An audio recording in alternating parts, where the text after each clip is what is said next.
Lectura del Santo Evangelio según San Lucas. En aquel tiempo designó el Señor otros 72 y los mandó por delante de dos en dos a todos los pueblos y lugares donde pensaba ir él. Y les decía: la mies es abundante y los obreros pocos. Rueguen pues al dueño de la mies que mande obreros a su mies.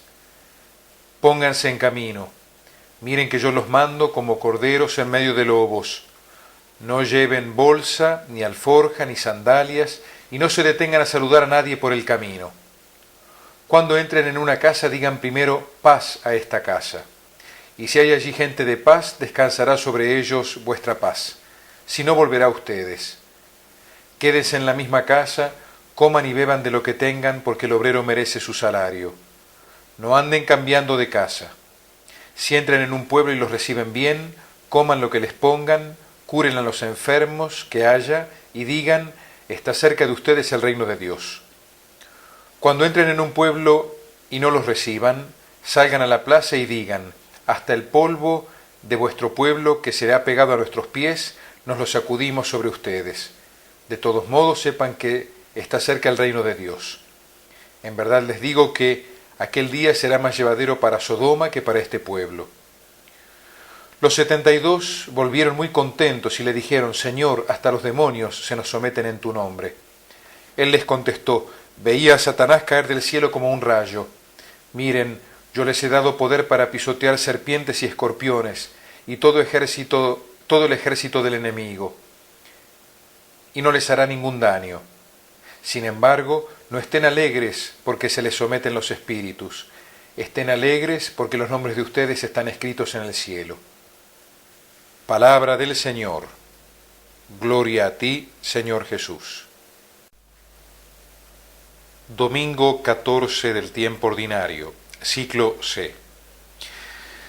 El Evangelio de hoy nos muestra a muchos discípulos, 72, que además de los 12 son enviados como misioneros por el Señor. Según el capítulo 10 del libro del Génesis, los pueblos que componen la humanidad son 72.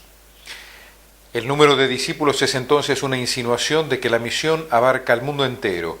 Todos los hombres son los destinatarios del Evangelio de la salvación. Y Jesús envía de dos en dos a los discípulos, entre otras cosas, porque un testimonio solo era aceptado si provenía de dos testigos. Lo encontramos en el libro del Deuteronomio, en el capítulo 19, en el versículo 15. Es un mensaje universal. Todo el mundo cante la gloria de Dios. Hemos aclamado en el Salmo responsorial.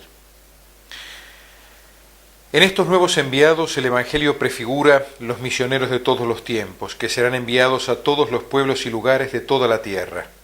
La universalidad de la Iglesia. Esto es precisamente lo que significa católica. Por eso Jesús insiste en la abundancia de la cosecha y la escasez de los obreros, y en la necesidad de pedir más obreros, más vocaciones. ¿Cómo van estos enviados? El Señor mismo utiliza una comparación. Vayan, yo los envío como corderos en medio de lobos. Esta imagen muestra por un lado la agresividad y la fuerza, y por otro la debilidad y la indefensión. El medio ambiente es hostil para los enviados que, como discípulos del Cordero Inocente, Cristo, no deben recurrir a la violencia y a la agresividad, sino que deben vencer el mal con el bien, creyendo con todas sus fuerzas en el poder transformador que encierra el Evangelio en sí mismo.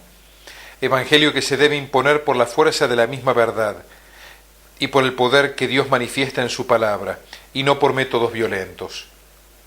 Esta mansedumbre no es ser estúpido, ni ser buenista, es ser fuertes, pero de otro modo, del modo evangélico, al modo de Cristo. Es también la fe en la fuerza misma del Evangelio, la que nos ayudará a entender las otras directivas de Jesús. No llevar equipaje. Es un modo de indicar la urgencia del envío. Es como decir: no hay tiempo que perder, hay que dejarlo todo. No saludar por el camino. Una referencia a las ceremoniosas y complicadas costumbres orientales. Detenerse a saludar significaba perder tiempo. No es una invitación a ser maleducados, entonces, sino a no perder ni un minuto de tiempo. Además, este no llevar nada es un modo de poner de manifiesto la fuerza de la palabra de Dios. La fuerza del predicador no depende de sus recursos. Como en la parábola del sembrador, la abundante cosecha no depende de la habilidad del sembrador, sino de la vitalidad de la semilla. El sembrador debe simplemente colocar la semilla en el lugar adecuado, pero la germinación y el fruto dependerán de la semilla misma. ¿Cómo será esto? El Señor lo muestra en un ejemplo concreto. Paz, shalom, era el saludo normal entre los judíos. Pero en boca de los enviados por el Señor, esta palabra estará dotada de una eficacia que no provendrá del que la pronuncia, sino de Él, que Él es el que envía, del Señor. No se trata de un simple deseo de paz. Esa paz descenderá efectivamente sobre los que sean dignos de recibirla. Esa paz que los cristianos nos damos, nos comunicamos y no solamente nos deseamos en cada misa, no es la simple ausencia de guerras o de peleas. En la Biblia, paz, shalom, significa la totalidad de los bienes prometidos por Dios, la plenitud, el no carecer de ningún bien. Es esa paz de la que se dice en el Evangelio de San Juan que no es la que da el mundo, no la da ni puede darla, la da solo el Señor. Las otras directivas que da el Señor insisten en esta urgencia de llevar un don tan valioso a todos los hombres. Por eso el Señor ordena no andar cambiando de lugar para alojarse, ni preocuparse por los alimentos. Si nos ocupamos del reino, el Señor se ocupará de darnos las añadiduras. Si en los 72 enviados se prefiguraba a todos los hombres de todos los tiempos y de todo el mundo, significa que nosotros estamos allí también representados, todos nosotros. El mandato misionero compromete a toda la Iglesia, no solamente a los sacerdotes, a los religiosos, a las religiosas o a aquellos que habitualmente llamamos misioneros. Todo bautizado tiene un compromiso con la palabra de Dios. Todo confirmado está llamado a ser testigo de Cristo, íntimamente vinculado a la misión de la Iglesia y lleno de una fuerza especial del Espíritu Santo.